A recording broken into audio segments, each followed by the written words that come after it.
Welcome to UWS Weekly, a show that is dedicated to covering United Women's Soccer, a national pro-am league with your host, Jonathan Ward. Each and every week, we will highlight players, supporters, and staff of the clubs we all pride ourselves to support in North America.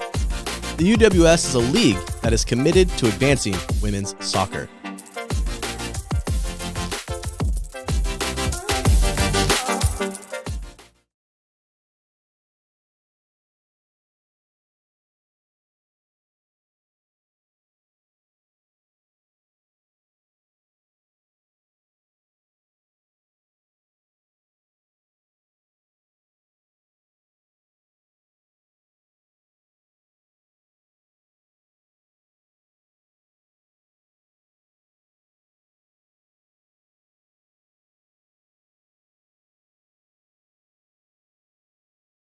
Okay.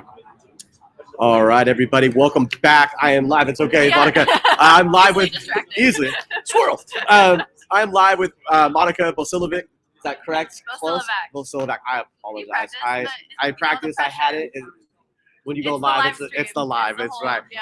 Working with the executive director for Football for the World. Monica, first off, thank you for taking the time to join me today. I really appreciate it.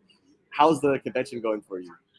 It's going well. I woke up at 6 a.m. this morning and drove here from Omaha, Nebraska to make it to a friend's session at 9:30 and rolled in like right at 9:15, got my coffee, made it to the session on time, and here I am. So well, that friend was Candace. It wasn't Candace. Oh, wasn't Candace? I had another friend. That's okay. Well, you're allowed to have more than one friend. I missed Candace's session, so I'm excited to follow up with her about it. But it was Brian Turner. He did a Q&A with Jermaine Jones. Okay. And he and I did our C license together. Nice. So, I met Jermaine last night. It was actually a really good opportunity to just have a conversation. Really cool guy. Really enjoyed it. Love it. So, Monica, tell us a little bit about Football for the World in the space of women's soccer. And we'll talk more about sport in general, but what is the opportunity that is there for the foundation or company to kind of grow in this space and help advance women's soccer?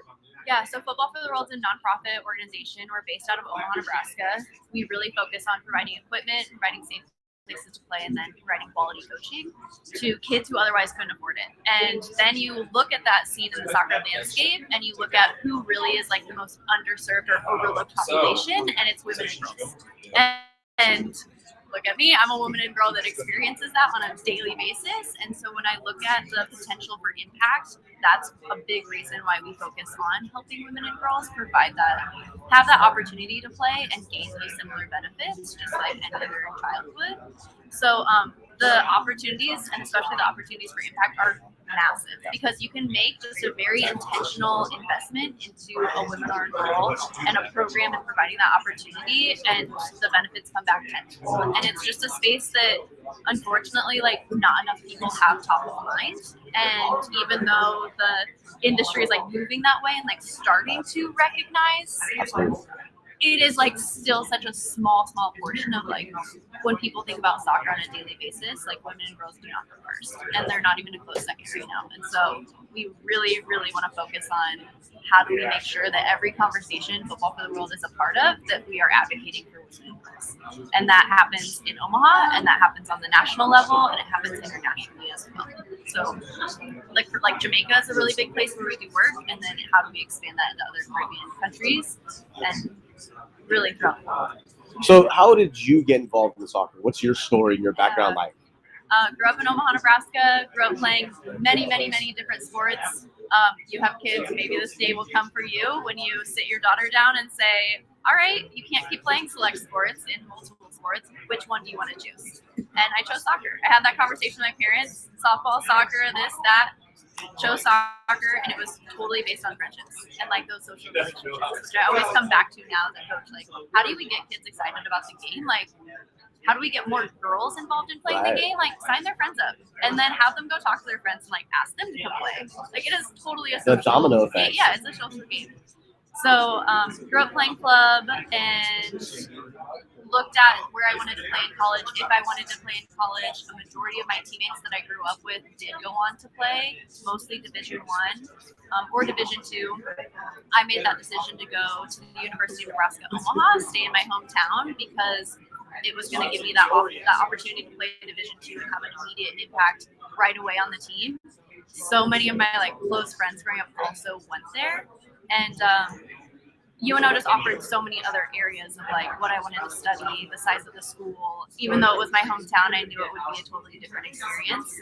And I was there during that transition from Division II to Division I, which like did not see that coming whatsoever, and learned totally blindsided, but like also so confident and comfortable in my decision to go to UNO because of so many other factors. It was never a decision to leave, and so continued and played 4 years there.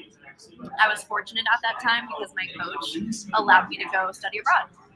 And that was really the eye-opener for me of how popular soccer was in other parts of the world, and also how I was viewed as a female footballer in other parts of the world as well. And that drives a lot. Like that experience is a hallmark experience for me that drives a lot of the work that I do today. Well, let's talk a little bit about that experience, because I think that experience kind of builds who we are, right? You and I shared the story about how I got into the game as a women's coach. But I'm curious to know, what was the experience that you witnessed that kind of put you into this space to help advance the game and help women? So the first one, like right off the bat, I'm like, okay, I'm a college soccer player. I need to stay in shape. I'm going to go and play pickup with it's all men playing pickup on the courts of Botswana. Yep. And so just like showing up to the court for the first time and just being viewed as like, oh, that's really cool. This woman's here to like watch us play. Like, no. I'm here to play. And you just go through these iterations of, okay, well, she's a girl. Like, we don't really want, she's a woman. She's not a girl, she's a woman. We don't want her on our team though. She's probably not good. And then going through that, okay, we'll let her play. And then they don't want to pass the ball to you. And so then you have to steal the ball from them. And then you finally get through this like chain reaction of, okay, she's good. Like, and sign down here, podcast, bro. Anything can happen. Anything can happen. You just go through this like incremental change of changing people's opinions of you based on those experiences. And so eventually it was, oh, that's Mon, like we want her on our team. Like, okay, phenomenal. Like just very small incremental changes that you could see the impact of, okay, this can play, this can be an experience. And then going on and coaching a team as well in Tanzania, just being on one half of the field coaching a women's team, or a girls' team in this case, while boys were practicing on the other side. And there were so many differences in just like, again, the way that the girls had to travel to practice, then what it looked like for them when they arrived at the field. How many resources did they truly have? And like, were people thinking, okay, I'm going to donate boots. I want to make sure they go to a girls' team. Like, unless you actually advocate for those boots to be given to the girls, the default language is always boys. Right. And so like that really was the spur and like the catalyst that got me into this work. And what keeps me going in the work is like, I've been doing it for nearly 10 years and we're still having similar conversations, or I'm still engaging with men working in the space that like legitimately, oh, we're doing a soccer clinic. Like, okay, did you invite the girls teams from the area in this country? And the reaction is like, oh, shit, I forgot about this. And you're just like, okay, thank you. Like, thank you for like just being open about that. And that's why we're here to advocate and make sure that they're included. And we're going to be that voice at the table. So. Awesome. Well, hey, so Monica, a couple questions before I let you go. First off, I have to ask, it's a question that I always ask everybody. What does community mean to you? Community really is like, who are those chosen family members that you bring in around you to build out your community that you can rely on for support?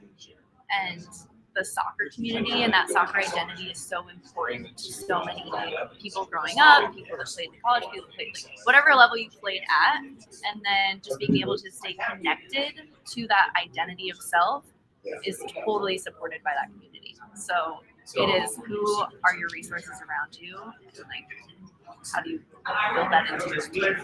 Football for the World isn't new, but it might be new to a lot of our viewers. How do people find out more about the cause? Maybe find a way to partner up, or even help, the idea and what's going on with it. Yeah. So please find our website, www.footballfortheworld.org, or just go to our Instagram account, football, the number 4, the world, and tag us. We're also on Twitter and Facebook. So I recommend following just to stay updated with what's going on and the work that we're doing. But truly, the best way, and I think that one of the most simple ways for people to get involved is run a collection equipment drive with your team, or go into your closet and pull out the soccer boots or old soccer balls and donate them to us, because the cost of boots is so expensive for so many people. The most expensive piece of equipment you can get for soccer. Yes. So boots and balls are always the 2 most requested requested items from our program partners. We've shipped gear to 29 different countries. And so those are always the top two. We always turn them around super fast. And it allows that program to then spend money on their budget on other things that they might need to make their program a success. And so boots and balls. Please collect and ship and send to us in Omaha. There we go. We'll get into or Omaha. Find a drop-off location near you. Ooh, where else is not just Omaha? There's other locations. Where are the other locations? We have people in South Florida that collect for us, Okay. as well as Louisville, Kansas City, Colorado, California, and Seattle. There you go. So check it out. One of the local spots. If you want to be someone that collects gear on a routine basis, let me know. Oh, definitely we will. We'll make that happen. So, Monica, thank you so much. I know you got other places to be and attend and people to talk to. I appreciate you giving us the time. Exciting time. It is. Yeah. Monica, thank you so much. I really appreciate it. And cheers. It's time for a dedicated women's league to fill the gap between college and professional soccer. A league that's committed to advancing women's soccer, focusing on the development of the female soccer player during the summer months, elevating the competition to help each player reach that next level, providing high-level soccer for collegiate players, aspiring and former professionals, and international stars, operating with professional standards because players and fans deserve an exceptional experience, uniting players that inspire and are inspired. We are passionately growing the women's game. The future is bright for United Women's Soccer. It's time. Be part of the movement. Brand new pairs. That's like such an easy one for us to do. Now, will you guys go through the cleaning process or just kind of here you go? We haven't yet. Like we don't have a